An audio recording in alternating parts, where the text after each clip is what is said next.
Kita dengar tadi penggolongan oleh Menteri Kewangan dan selepas itu saya menemui semua ahli Parlimen Pakatan Harapan mendengar pandangan mereka. Ada kegelisahan disuarakan kerana mengapa isu pertama ialah belah bagi. Mengapa tidak ada keputusan pimpinan untuk membelah bagi. Dan ini juga kebimbangan disuarakan oleh Saudara Wan Eng dan juga Saudara Sabu kepada saya, tapi saya minta mereka setuju atas dasar ini. Pertama, kita dengar penjelasan Zafrul itu tidak menjawab isu-isu pokok dalam Belanjawan, tetapi ia memberikan respon yang sedikit positif tentang kebajikan rakyat. Kita menolak Belanjawan ini dari segi prinsipnya, unjurannya salah, unjuran pendapatan itu tidak realistik, itu tidak dijawab. Dan bila disebutkan kelulusan projek-projek ini, termasuk sebahagian yang kita tuntut, seperti peruntukan lebih kepada Barisan Harapan, kemudahan untuk kawasan masa hadapan dan juga pasukan keselamatan, dan juga bantuan-bantuan bagi rakyat miskin, petani, nelayan dan sebagainya. Dia tidak hiraukan permintaan yang menyentuh kedudukan masyarakat Bukan Melayu yang juga disuarakan dengan kuat, langsung diketepikan. Tetapi kerana keputusan-keputusan dia itu nampak memberikan sedikit respon walaupun dari segi asasnya itu kita tolak. Saya dapati agak sukar untuk kita memberikan penolakan keras pada peringkat awal, dan saya telah meminta rakan-rakan saya bersetuju dengan pandangan saya supaya untuk round pertama ini kita bagi laluan. Tetapi ini hanya pusingan pertama. Perbahasan teliti adalah peringkat jawatankuasa bermula hari Isnin, dan kita telah mengambil keputusan untuk meminta belah bagi seandainya di beberapa kementerian berkenaan bercanggah dengan pendirian kita dalam soal pengurusan kerajaan yang baik atau governance, dan soal penyelewengan, soal seperti mana peruntukan Dasar kerana dia mahu hanya kurangkan. Dan ini akan kita teruskan mulai hari Isnin.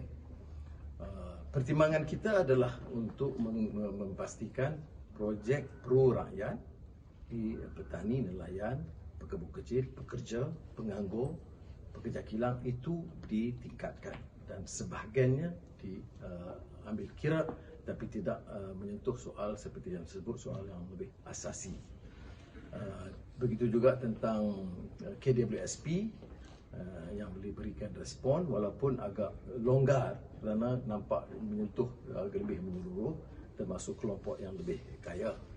Kemudian moratorium bank itu dia persetujui, dan tapi tanpa angka yang lebih teliti yang kita akan harapnya tahu di peringkat jawatankuasa. Jadi yang saya nak jelaskan di sini ialah pertama, kita mengambil keputusan untuk tidak berbelah bagi notis.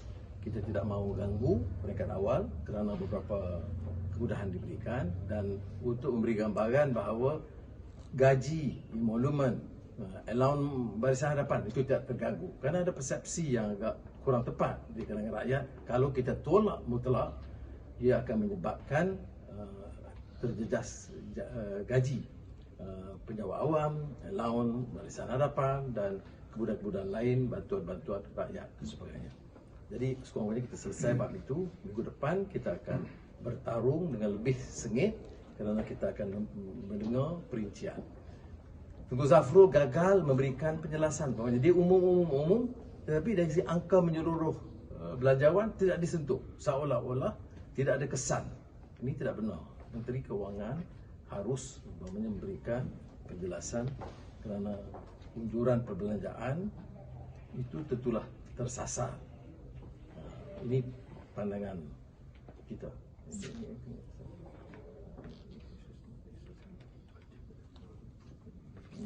Ya, maknanya apa saya tekankan ya. Yang teguran kita yang asas apa? Unjuran hanya 75% yang paling tidak musabah. Pendapatan yang begitu tinggi, menyamai atau melebihi 2019, yang juga memang tidak dikira realistik dalam pertimbangan. Itu tidak boleh sentuh. Jadi yang kita bantah soal asas, pengurusan kerajaan, penyelewengan, peruntukan agenda politik mereka, itu semua diketepikan. Yang mereka tekankan hanya beberapa keputusan kecil tambahan yang kita tidak bantah. Ya. Jadi saya nak supaya hal ini faham, tetapi akan difahami oleh rakyat bila kita tekankan dalam peringkat jatuh kuasa memperinci satu persatu jabatan atau kementerian. Dan proses perundingan tidak berlaku. Ini dibangkitkan oleh beberapa ramai ahli parlimen. Dia sebut seolah setelah berunding. Berunding dengan siapa? Ya. Dan kalau lihat punya respon dia langsung tidak respon kepada kenyataan atau ulasan pembangkang. Jadi saya tidak fikir jujur bila dia sebut berunding. Okay. Ya, komiti, kemudian third reading. Zafar did have one round with all the with some of the No, one meeting. Only one meeting. Yeah. Right? But not complete lah. It was not complete covered. Yeah. It doesn't mean the budget is passed because it's still Yeah. very stage. Ada keluaran ke? So this is just the first round. This is just the first round. First reading. Second reading. Kemudian committee stage. Kemudian third reading untuk betul-betul luluskan. Jadi masih terlalu awal untuk mereka merayakan dengan berlebihan. Ya. Padahal yang kita nak fikirkan bukan soal kemenangan politik, tapi soal kemenangan rakyat dan kebajikan rakyat. Can you tell us in English, in a nutshell, why didn't you press for division vote or a vote count? No, it is a very difficult decision after hearing Tunku Zafrul. He evaded the substantive fundamental issues raised on the issue of projection, growth projection of revenue. He completely ignored some substantive issues. The 6 points by PH also was largely ignored. But what he did was to announce additional grants and allowances to frontline workers and farmers, etc., and fishermen, and that complicates issue. I don't want to be seen to be ignoring the fact that the minister have taken some measures, although he have rejected the fundamental issue, but there is some of these measures which would probably be more acceptable to the rakyat.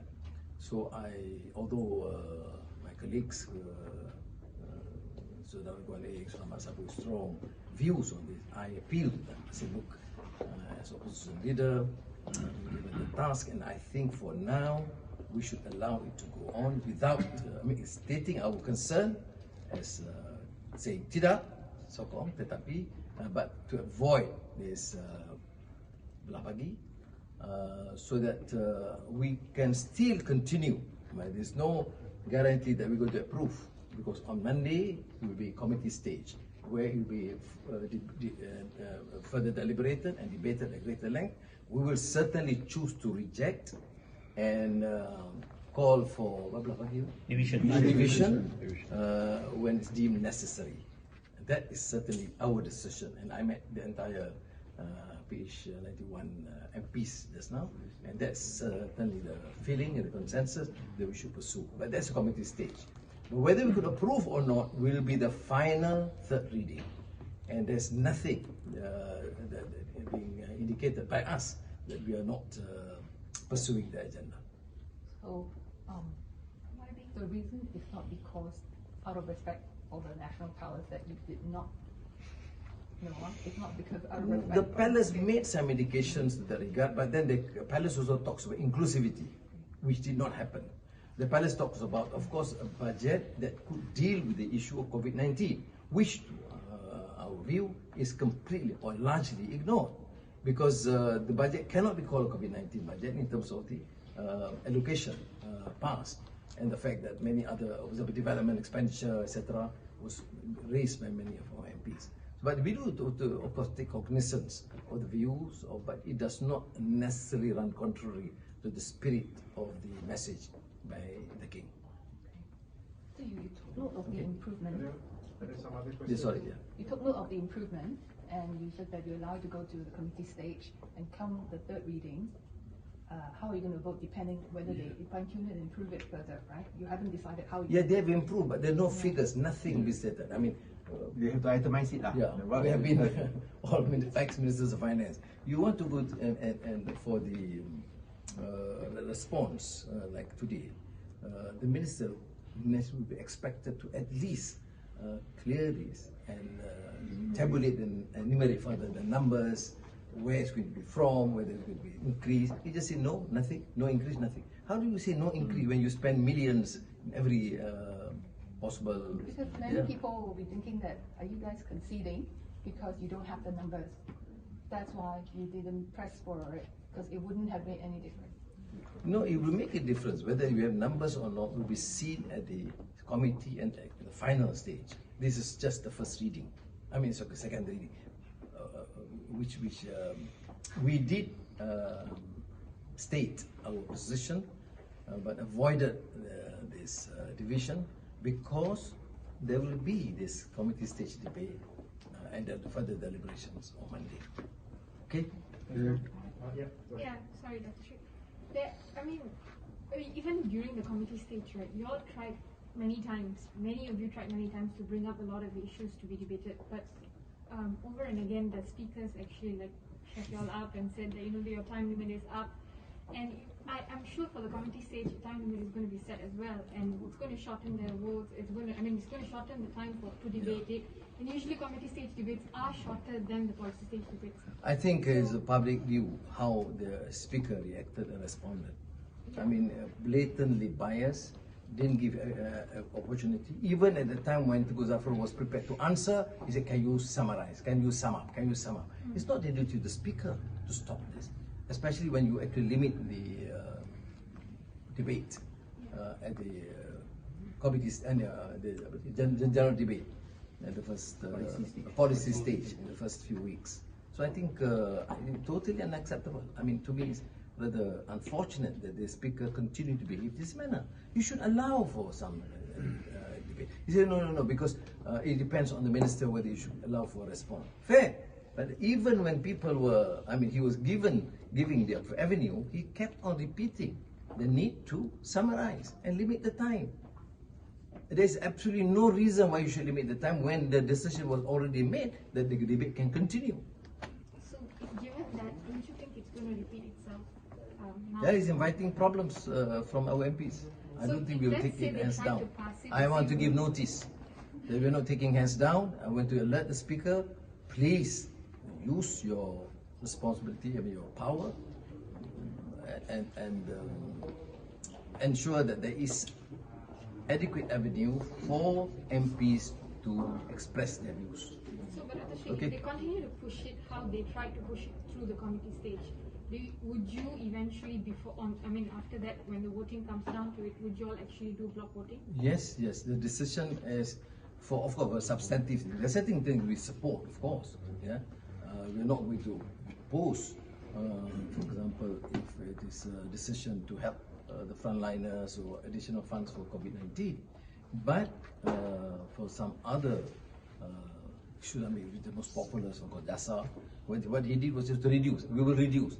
Reduce by what? Why do you need to reduce? Why is it a necessity at this stage when people are struggling just to live, and you want to have this political apparatus? All these are not addressed, and I mean, it was addressed, but there was no response.